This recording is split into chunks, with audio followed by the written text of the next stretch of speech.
So thanks for joining us today on this video. Special video today. We're going to be doing a bit of an interview with Kent Tilley from K4 Financial. So Kent and I met actually through YouTube. So he's a financial planner out of Edmonton, Alberta.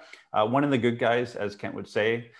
We hit it off right away. We both have a very similar approach to financial planning, the way we're trying to educate Canadians and just share good information and really help people retire in a better way. So we did a two-part series. This is part 2 of 2.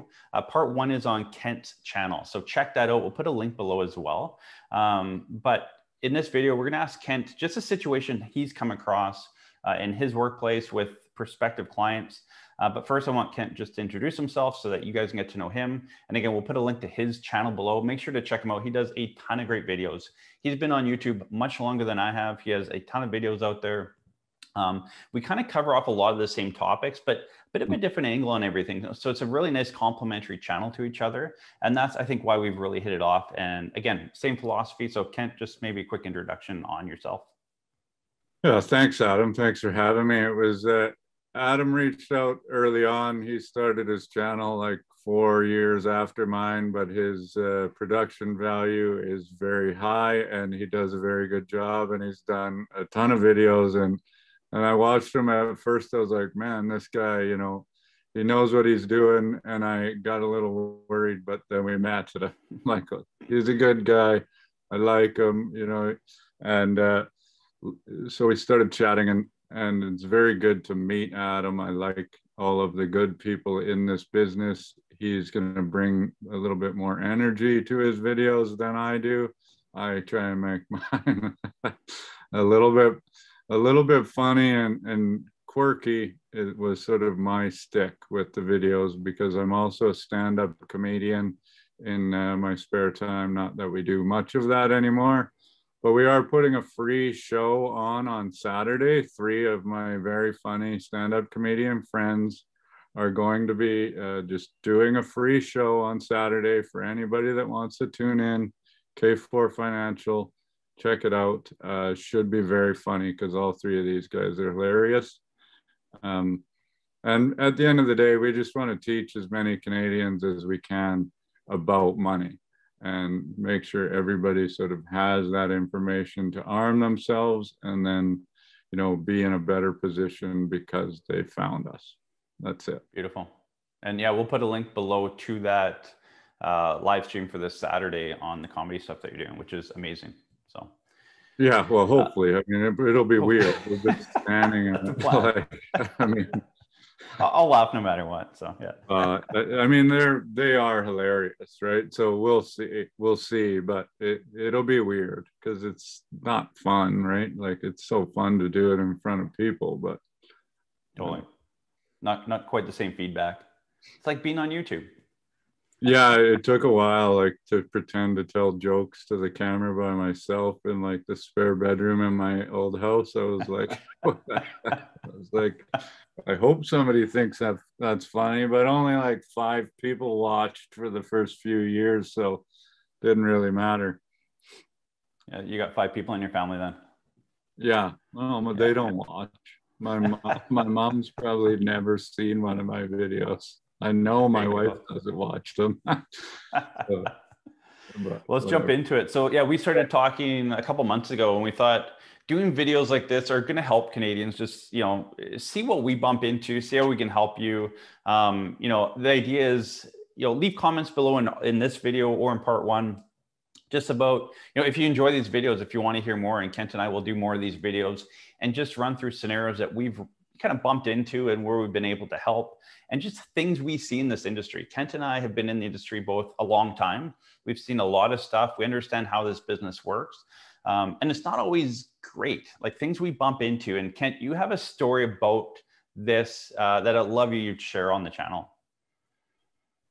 Yeah, I mean, I'd love to share it. I've never told this publicly, and I always try and avoid like, you know, talking bad about the industry or people in the industry or companies, because at the end of the day, in any industry, there's good and bad people, and there's, you know, working for, it doesn't matter which company you're working for, because, you know, at the end of the day, all of the corporations want to make money. And there are going to be good planners and advisors, and there's going to be shady planners and advisors. But one of the things that I talk about fairly often on my channel is that the industry that probably has the biggest issues is the insurance industry. And Adam and I could probably talk for, hours or like a day about different scenarios we've seen where we've said, this person was sold the wrong product.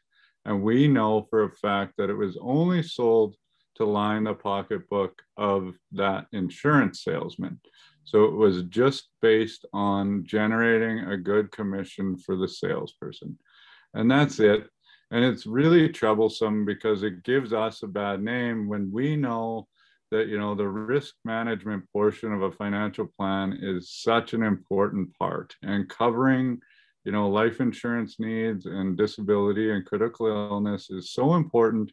But at the end of the day, people are just being sold some pretty weird products when they definitely shouldn't. That doesn't mean that they're always bad products. It's just bad for certain situations. And we see it all the time. So backstory is I met with a couple about my age. I was fairly new to the business and sat down, and, they had a young son and a new mortgage and some jobs, and they were okay jobs, construction and a teacher, I think, and a mortgage and some debt like most people in Alberta have. We don't save like the other provinces. And they had a pretty significant life insurance need because they had, all of this new mortgage debt. They put 5% down. If one of them wasn't working, they wouldn't be able to afford to pay the bills because they needed the dual income. And they also had some significant credit card debt that they needed to pay off. If I remember correctly, it was somewhere around $30,000. And the first thing that you're looking for with a couple like this is not like, how much can you invest? What are we going to put in your RSP? We're looking at a budget plan and a risk management plan. We're going to cover off their life insurance needs and find a way to pay off their debt so that now we can start accumulating for the future. Even though most young parents are like, I need to do the RESP because the free grant. And I'm like, well, we're paying 20% interest on that visa. Maybe we should pay that off before you care about take care of yourself first, in my opinion. Your kids can take a loan and not pay it off for university, whatever. But so we get into it, and I find out that her dad is an insurance advisor that had sold them some life insurance, which was $100,000 on each of them in a UL policy that was costing them $150 each per month. And so they were completely underinsured to buy this universal life policy that was costing them in total $300 a month, which obviously they could have used that extra cash flow to start paying down their high interest debt. But he had sold them on the idea that there was some serious tax savings within this UL policy, that they could have these tax, efficient investments going forward, not explaining that, for one, they're paying like 3% on the investments inside of the UL policy, but you also have all of your TFSA room, which is way more tax efficient than the UL policy. And the investments can be of your choosing and are liquid. So I said, we're early into this. It sucks, but you're going to have to kind of waste a little bit of the money.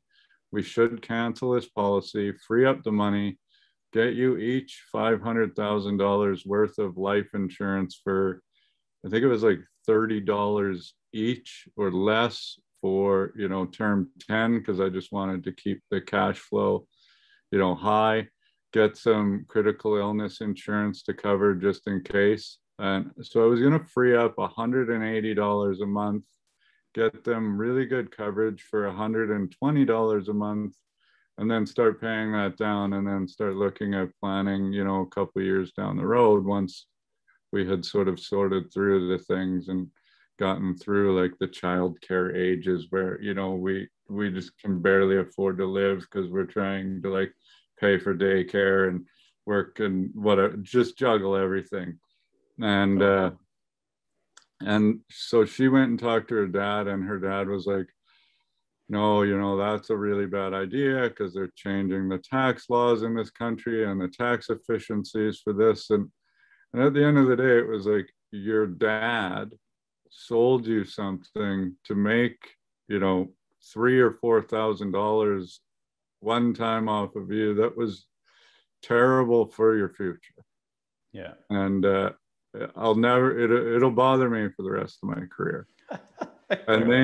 And I never ended up actually like switching it over. Like, and I couldn't, you know, at the end, because it was sort of a weird conflict of interest too, where, you know, I'm like, well, how can I say, what can I say? Like, yeah, it's her dad.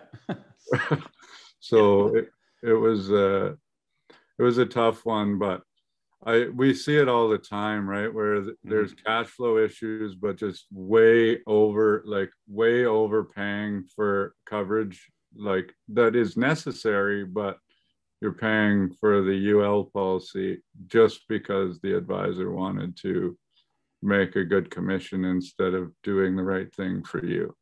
Yeah. And I mentioned this to you, I think last week when we were talking about what we should talk about. Is like, and I think I'll share this in the next video that we do, if anyone watches these. It's basically a similar story to that, right? Like a young family in their late 20s trying to save for a home, young kid, one more on the way, and some insurance advisor pitched them like a $650 a month premium. And it's like they're making 40 grand a year combined. Like, how does this make sense? So these are the kind of things that Kent and I see. So, you know, we're putting out a bit of a red flag to, you know, get a second opinion, be aware, make sure stuff fits within your budget. Like even for this couple sold by her dad, you know, maybe it fit in the budget originally, but as life goes on, like, is it a long-term sustainable plan? And I think that's what needs to be made aware of. And again, a UL policy, a whole life policy, these expensive or more expensive life insurance policies can be a great fit in the right scenario, like Ken said, but not when you're young and have a bunch of debt at 20%. So there's a spot for those types of policies.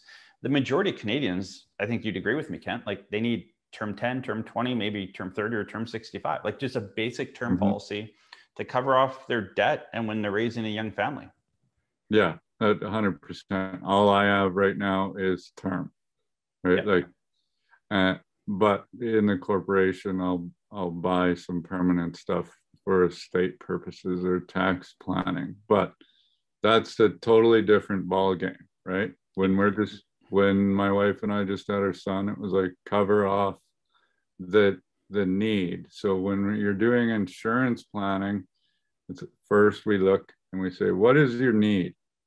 And their need was not covered. They had all of this debt.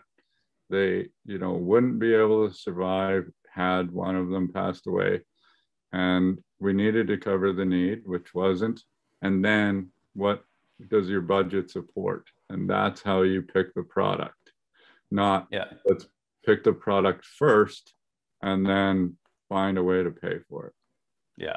And Kent and I will go through this in a future video, I'm sure, but like it's interesting because insurance is really the only part of your my business where it's still commission based. Like unfortunately, I can't put insurance in place for as part of our overall fee. Like it's every insurance company in Canada pays a commission. So you know, when you have a commission driven product, then you can get, you know, some commissions are very high, and then that's where you get agents selling the wrong policy to the wrong people just to drive revenue, which is obviously what Kent and I are trying to educate you guys on and get out of this business altogether. So yeah, for sure. And that's where, you know, the regulations in the insurance industry do need to potentially be looked at, if you ask me. But, you know, they focus on kind of the wrong things.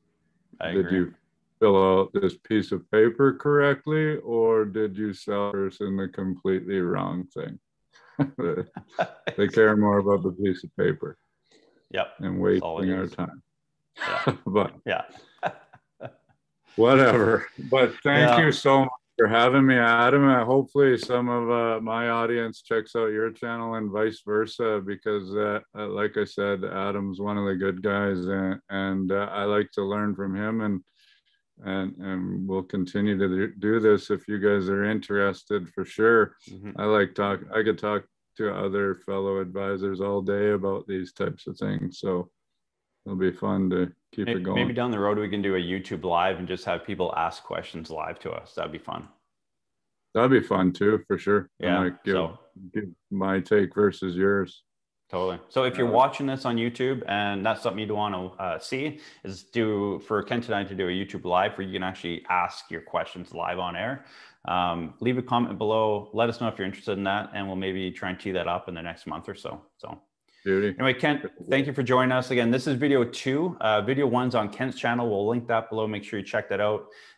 Hit like on this video and the other one. It really does help get these videos out to more people. More people need to hear this Canadian financial planning content. Kent and I are in the business of helping Canadians retire better, save taxes, estate, retirement, and financial planning. So thanks for tuning in, and make sure you subscribe to both of our channels as well. So we appreciate you viewing, and yeah, maybe we'll see you next week or in a couple of weeks from now. Awesome. And check out that comedy show if this gets out fast enough. We'll see. Yes. Yeah, we'll have it out. We'll have it out in time. So we'll put the link below for that as well. So make sure you tune into that. Thanks, Kent. Beauty. We'll Thanks, see you next Adam. week. Okay. Yep. Mm-hmm. Bye.